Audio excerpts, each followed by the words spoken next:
everybody. We're going to talk about connection today. I think that there's a beautiful theology of connection throughout scriptures. Jesus said that this is eternal life, that you might know him. And that word know there is in a very intimate way. 1 Corinthians 13 says that we shall know then as we are perfectly known. Psalm 139 describes all the ways in which God knows us, our movements, our thoughts before we think them, the words that are on our tongues before we say them. So God pursues us. He's intimately involved in a relationship with us. So connection is what we were created for.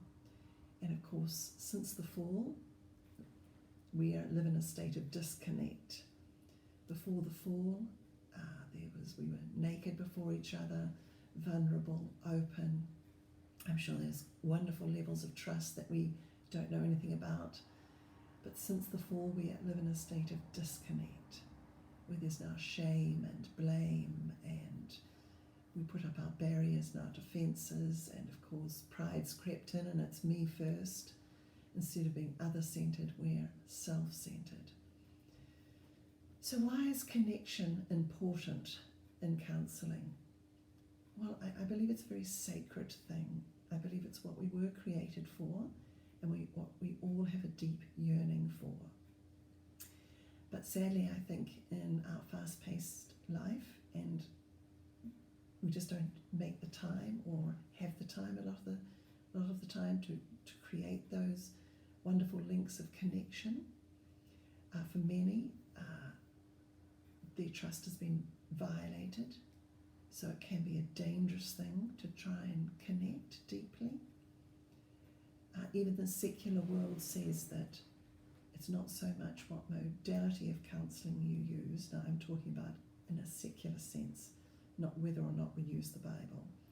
But 85% of the success rate is about the trust built up, and very dependent on the qualities of the counsellor.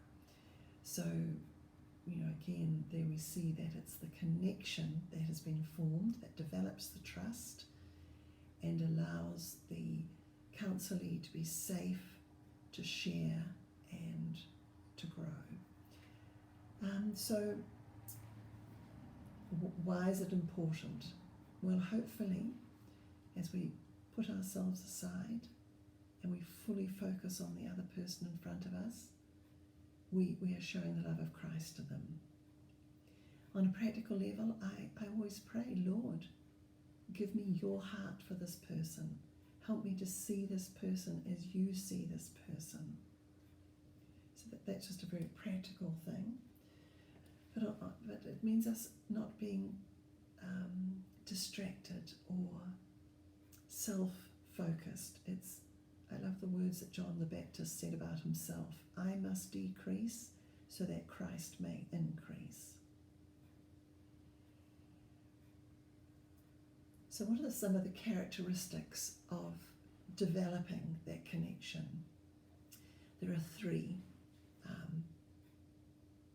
that would be a common threads. One is being genuine, not being preoccupied with yourself or what you have to say or anything like that. Another one is what they call a non-possessive warmth. So that gets back to what we discussed a few weeks ago about the counsellor being needy and actually counselling to fulfill some of their own needs. It's also to be warm but not smothering, not taking over.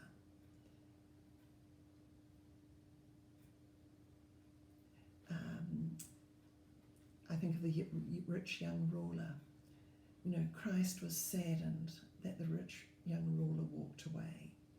But he didn't try to stop him. He didn't try to force a decision. He let him go. Then the last one is empathy. Empathy, I guess, is trying to understand what it must be like for them because we're not going to understand their situation.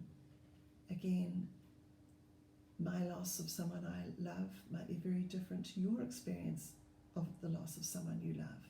My experience of cancer might be very different to your experience of cancer. So with empathy, it takes time to imagine what it's like for them, to be honest and say, look, you're right, I don't understand what it's like. Can you help me understand? And also to remember that, to remind ourselves and to remind them that we have the great high priest who actually sympathizes with all that they're going through. So again, it's not all up to us.